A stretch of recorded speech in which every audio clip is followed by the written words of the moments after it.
and welcome to our 5th collaboration episode. Today we are discussing color and all things color and dyeing, and to prepare for next week's video, which next week will be our dyeing episode. So hopefully. Today, what's that? Hopefully, yeah, we haven't finished our spinning yet, so we're gonna work on that this week. So today I wanted to discuss, we added a new rule or guideline. I keep saying rule, they're guidelines. One of the former guidelines related to color was that we picked out of a hat 2 colors for ourselves and then 1 color in general use. So I got pink and purple, Kai got or yellow and black. I say those are his bumblebee colors. And then we have an optional orange for more shading and all things color and depth to add that to our colors that already are there. So the new rule, however, is that for our dyes, we are allowed to mix them and dilute them or saturate them or use them in whatever quantities or ways that we see fit. We could use them in powder for speckling, and I'll go into all these things because today I'm discussing color. It's one of my favorite things. So we are doing that, that's next week, but today we are going to discuss all the possibilities. So, one sec. All right. So I brought along today my handy dandy color wheel. So like I mentioned, Kai's 2 colors are yellow and black. Now, those 2 colors, I don't think they could even be any more different than that. So, and I did say we are allowed to mix them. And so my color wheel, I have all around the edge here, all the regular colors in the rainbow, but then they're also mixed together. So, you know, your 7 colors of the rainbow, but then there's ones in between all those that they mix them together for this. So and then on the front here, I have black and white, and then the 3 primaries, which are red, yellow, and blue. And if you spin that around, it shows you what would happen if you added those particular colors to one of the big colors on the outside. So the thing with black is it kind of tends to overtake everything that you use it with. And with dyeing, that's especially true. So some things that you could do to just completely avoid that are you could do them separately and then incorporate them together in weaving, like in Color and Weave, which we discussed in the previous video, which, by the way, check out previous videos for everything on guidelines and weaving techniques and all of that. But anyways, a lot of things, black just overtakes things. So on here, where we add black, there's this one color. It says if you add black to yellow, that you'd get this kind of, and it shows up more orangey here, but it's kind of a greenish yellow, almost maybe slightly brown, but not black. Now, that is different on this color wheel because this is going to be more related to paints. Now, when we get into dyes, that is kind of different because we're using liquids, and dyes are just affected very differently. So you would want to test this. You can mix them in the 2 dyes in small batches, and you can actually test them on a paper towel, and that will show you about what it'll look like once it's dyed, and just give you a nice comparison. And you could play around with the different amounts. You could do all of that testing. You'd want to make sure you tested it to get it the way you want it. But it's pretty likely that it would turn black. So I don't know that I would do that, but you can test that if you want. You can do anything with this. So let's see then, and using orange and yellow in the same piece to give them, which orange is the optional, which I don't know if Kai has orange. Do you have orange, Kai? Nope. No, you just got black and yellow for this project. But you could concentrate a bit of yellow and then dilute also some, and then use them in contrast to make it appear that you have different amounts. That is the beauty of this new guideline, which is really less of a guideline and the total opposite of a guideline, that you can do whatever with your dyes. So for my colors, now, oops, totally just dropped that. For my colors on here, we have the, you can add the addition of white. You can't really add white to dyes. You can dilute them, but you can't add white. Adding white will turn things pastel. We can't do that because there is some dyes that look like a creamy color, like a champagne color. But in my experience, I don't think those change much. They certainly wouldn't make something pastel. If you want a pastel, you'd have to buy a dye that was already pastel. So I can use, I believe the color that I technically have written down for my color guideline is sort of a lilac or a purple type of thing. That was just one of the, I have a bunch of dyes and they come in the little sheets on the color card. And so that's how we picked them out of the hat. So I technically pulled out lilac. Do you think that that should be a permanent, that I have to use the color lilac, Kai? What do we think about that?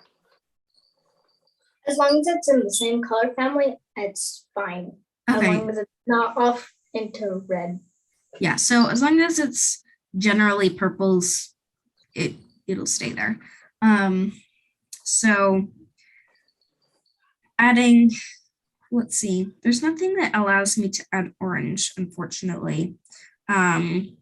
So I can't do that for this, but I can, actually no, this, because it only shows primaries, which makes sense, I get that, but I can't do that on here.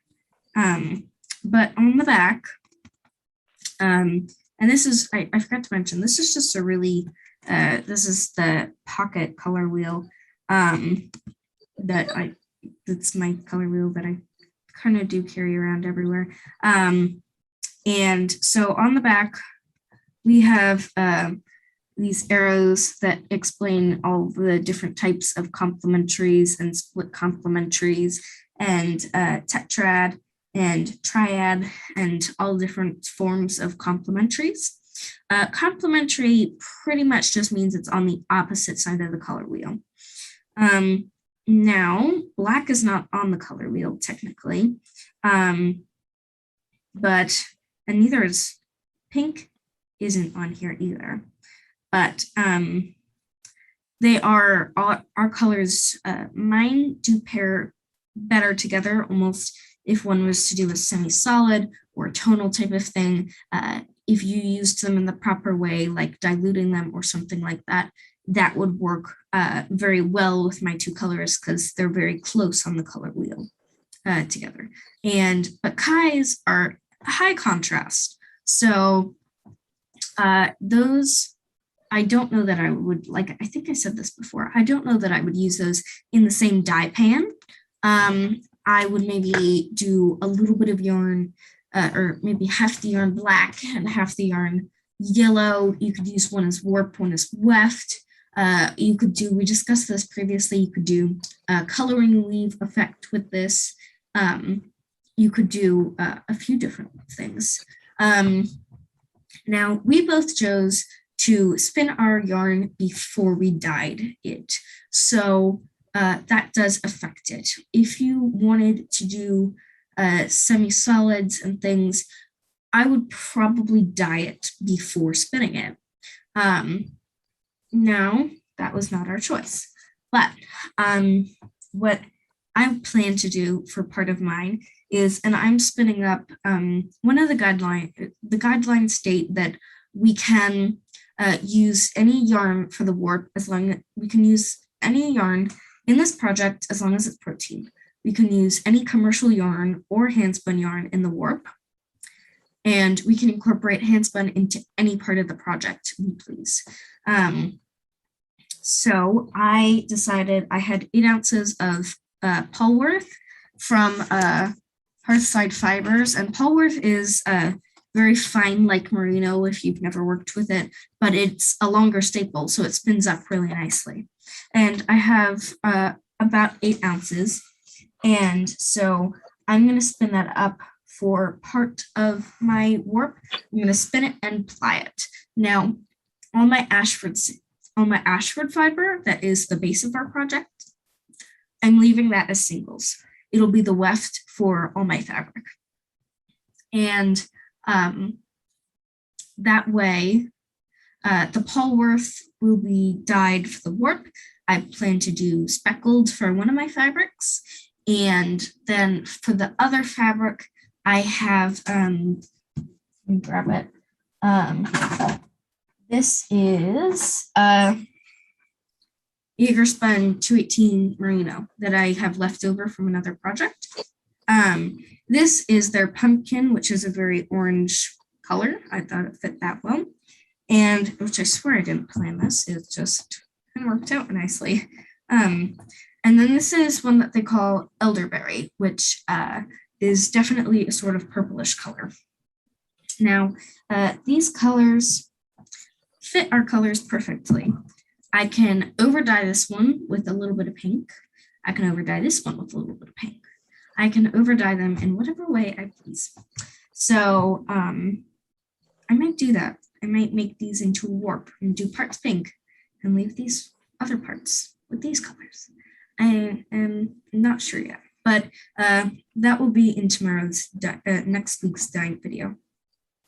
And another technique that I brought up before, and I didn't go into it though, is speckled yarns.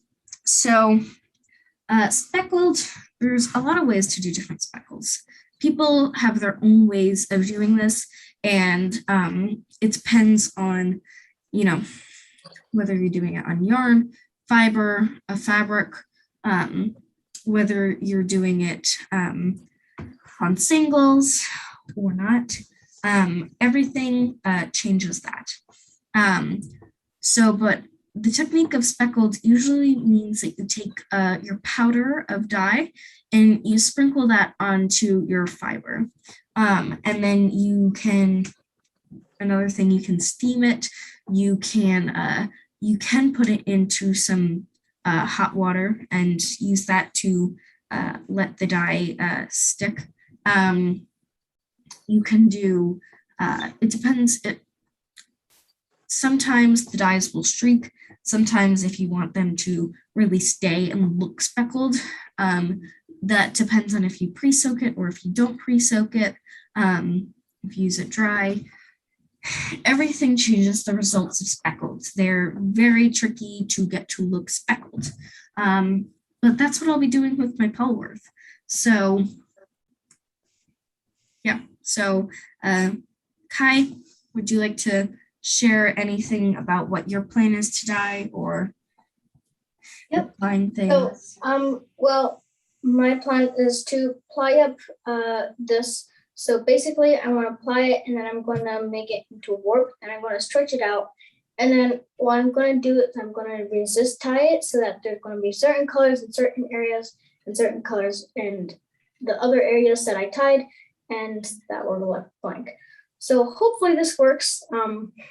If not, as you saw when Astrid showed the color wheel, it still comes out like a pretty color. So yeah, and project update. This is what my bobbin is looking like. So this is, it's almost done. I just need to fill up this side. And then I don't have much left actually. This is really what's left of it. So yeah, this will hopefully be done by next week.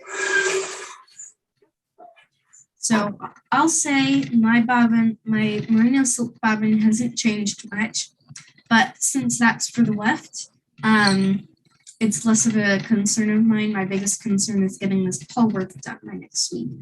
If not, I might be dyeing the other warp. because I like having different components to my fabric. So that's what I'll be doing. But resist dyes are very fun. So, all right. Well, thanks for joining us. If you have any questions, please feel free to put them in the comments. We'll link the fiber that we're using on each other's Instagrams and social media. And we also put the guidelines in the description. And so thanks for joining, and we hope you enjoyed, and we'll see you next time. See you next time. Bye. Bye.